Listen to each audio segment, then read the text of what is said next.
Gunung Swakul itu sebenarnya pasangannya dengan satu ya, Gunung Kendali Sodo, itu ada di sebelah timur Ungaran.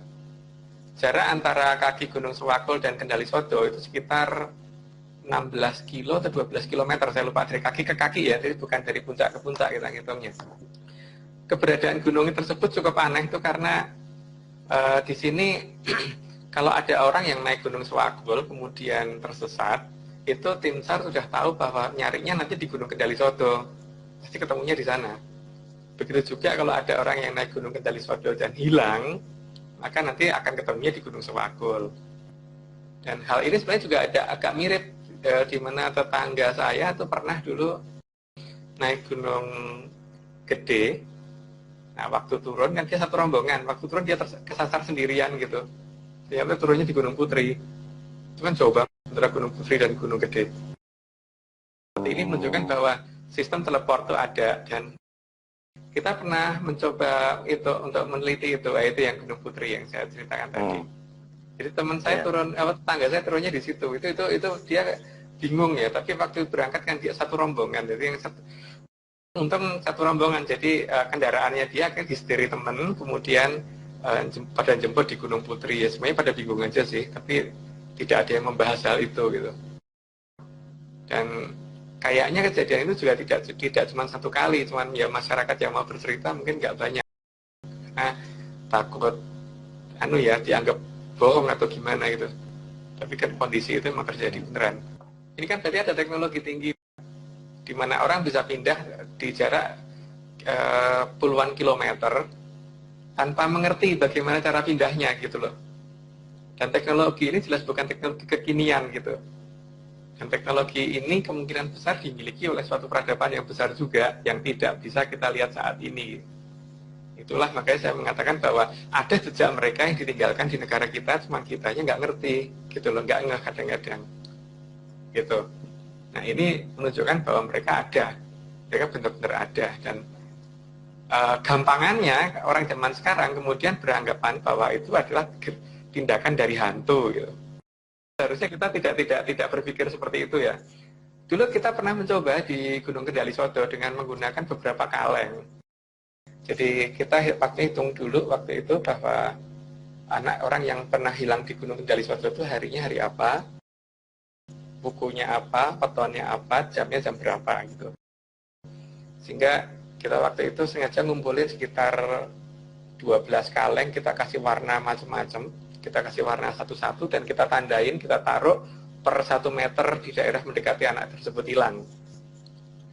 Tepat di jam yang ditentukan, saya tidak berani menunjukkan hari dan jamnya, karena saya juga nggak mau kalau mungkin ada orang nyoba terus hilang di sana beneran, nanti saya kena masalah.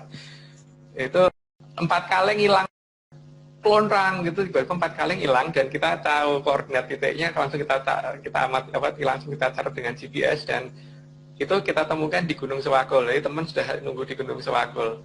Dan di Gunung Swakul waktu kita hubungi bahwa ini 4 kaleng hilang dari sini, warna ini di sana ditemukan nggak? Ya, ketemu mas. Jadi berarti memang benar ada sistem teleportasi seperti itu. Jadi caranya banyak sederhana, asal kita mau mengikuti cerita orang yang hilang, kemudian waktu dan sebagainya kita cocokin, baru kemudian nanti kita mencoba di hari yang lain di hitungan waktu yang sama gitu loh. Biasanya terjadi, artinya itu masih aktif, dan aktifnya tapi tidak setiap hari gitu, di hari-hari tertentu. Monggo kalau mau dicoba bisa berulang gitu. Jadi posisinya kan ada di Gunung Kendali Sodo sama Gunung Swakul. Jadi tinggal nanti dikumpulkan informasi lagi tentang waktu dan hari yang tepat gitu untuk melakukan di sana. Cuman monggo kalau mau melakukan, karena kan lebih baik memang ke lapangan sih. Jadi supaya jangan hanya dengar cerita dari saya gitu. Minimal bisa dengar cerita dari banyak orang yang sering ke sana itu, ketika ada orang hilang dan sebagainya itu ketemunya 12 km gunung sebelah ketemunya gitu. Jadi itu bisa dicoba. Kalau nggak berani nyoba ya minimal ada minimal mencari informasi itu betul nggak cerita tersebut. Terus tapi ya itu harus siap mental ya. Jadi jangan kemudian nanti saya yang disalahkan gitu. Yang paling penting kita ini tuh tugasnya hanya memberikan informasi ada hal yang tidak beres di sana dan ini nggak pernah diteliti. Dan selama ini hanya dianggap asumsinya adalah hantu gitu kan. Nah ini kita tidak mau seperti itu. Makanya kita berusaha mencari alasan yang logis bahwa di sana nggak ada apa sebenarnya. Itu batu bronjongan itu kan biasanya dipakai untuk membendung sesuatu bangunan supaya tidak longsor. Biasanya teori waktu ketika saya masih kecil itu kan selalu dikatakan bahwa pegunungan itu akan gampang longsor ketika gunungnya gundul gitu kan, ketika nggak ada tanaman gitu, kurang pohon-pohonan, karena akarnya itu kan seharusnya bisa, akar pohon yang gede-gede itu bisa menahan supaya kalau ada hujan besar dia tidak tererosi gitu. Tapi kenyataannya nggak begitu. Di beberapa pegunungan kita itu sangat mencurigakan karena mau hujan seperti apapun gunung-gunung gundul ini nggak longsor. Ini menunjukkan bahwa di sana ada sistem bronjongan yang dipasang di bawahnya, yang sudah dipasang sengaja, bukan dipasang secara alami, itu menyangga dan makin ke bawah batunya makin besar gitu. Jadi dipasang miring sekitar 30 derajat kemiringannya rata-rata. Untuk menyangga supaya lapisan tanah di atasnya tidak pernah longsor walaupun gundul gunungnya. Itu ada Gunung Lelakon yang pernah kita gali di sana, salah satunya seperti itu. Jadi kita menunjukkan bahwa batu bronjongan itu tidak alami. Ya, kalau batu bronjongan yang tadi memang batu bronjongan yang dibikin manusia zaman sekarang bentuknya seperti itu. Tapi batu bronjongan yang menahan gunung-gunung yang tidak bisa longsor tadi, walaupun gunungnya gundul, itu adalah juga bukan batuan yang alami. Itu tersusun tidak sesuai dengan teori geologi seharusnya. Kalau geologi harusnya nggak begitu, kemiringannya tidak seperti itu gitu. Maka kalau mau menggali kalau menemukan situs itu yang pertama kali kalau ada batu bronjongannya berarti ada bangunan di dalamnya. Tapi ingat, hati-hati bahwa ada yang mengendalikan wilayah itu. Sehingga amatin sinyalnya dulu. Kalau sinyalnya menuju ke titik yang berbahaya sebaiknya jangan dilakukan. Atau bisa negosiasinya kalau ngerti caranya bicara, ngerti caranya menegosiasi, ngerti bahasanya mereka.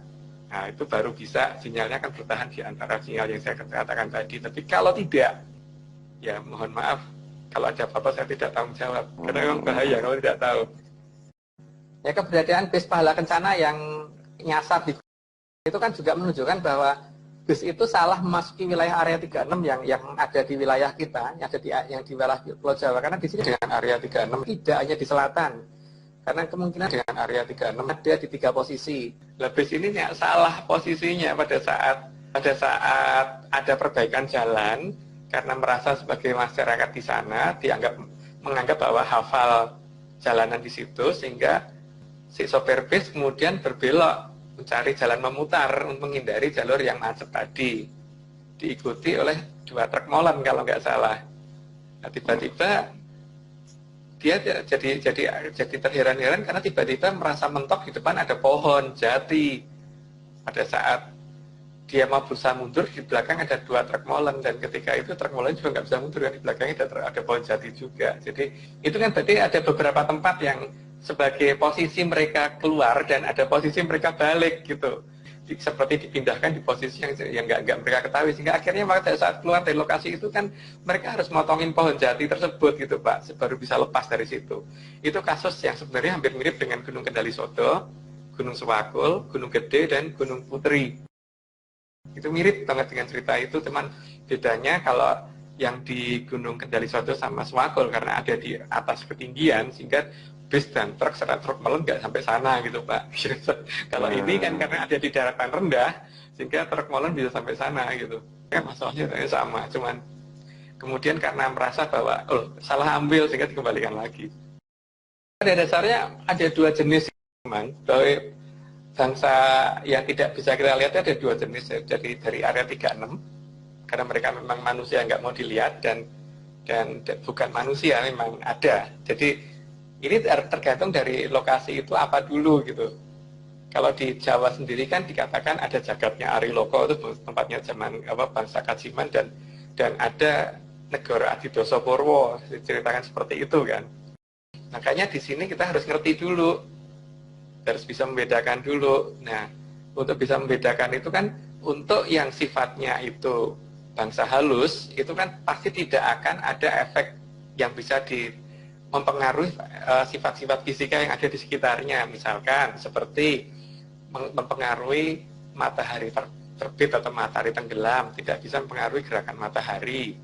Silakan klik tombol subscribe dan aktifkan notifikasi pada tombol lonceng supaya tidak tertinggal video seputar misteri dan pembahasan menarik lainnya, dan klik tombol like juga jika sahabat menyukai video ini.